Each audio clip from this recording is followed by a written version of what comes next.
எப்படியாச்சும் ஒரு 30 பீஸை வந்து கொண்டு வந்துடணும். பீஸ் எல்லாம் நைட்டே போட்டு வச்சுட்டேன். வருமா என்னன்னே தெரியல. சந்தேகத்தில் தான் செஞ்சு பார்த்தேன். பத்தலைன்னா அப்புறம் வேணுன்னா கூட செஞ்சுக்கலாம் சொல்லிட்டு தான் வந்து ரெடி பண்ணேன்.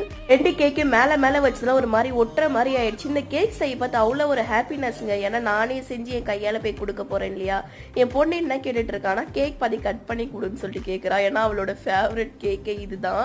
தம்மடை ப்ரௌனி இதெல்லாம் சுத்தமாக சாப்பிடவே மாட்டா. ஸ்டார்டிங்கில் சாப்பிட்டா இப்போ சாப்பிட்றதுல எதுக்குன்னு தெரியல.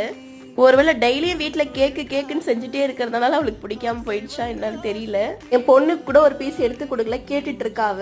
சரி வேற எதனா கொடுத்துக்கலாம், இதுல இருந்து ஒரு பீஸ் கூட எடுக்க கூடாதுன்னு நினைச்சிட்டு தான் நான் இதை செஞ்சேன். கரெக்டா 30 பீஸ் வந்துருச்சுங்க. பயந்து பண்ண 30 பீஸ் வருமா என்னன்னு தெரியலன்னு சொல்லிட்டு பார்த்தா நான் கரெக்டா வந்துருச்சு. நான் யாருக்கு கொடுக்க போறேன் ஏதாச்சும் தெரிஞ்சிச்சுன்னா கமெண்ட்ல சொல்லுங்க, யாரு கரெக்டா சொல்றாங்கன்னு பார்ப்போம். எல்லா குழந்தைங்களுக்கும் என் கேக்கு பிடிச்சிருக்குன்னு சொல்றீங்க, ஆனா என் பொண்ணு மட்டும் சுத்தமா சாப்பிட மாட்டாங்க. அதுக்கு பிடிச்சது ஒண்ணு கப் கேக்கு,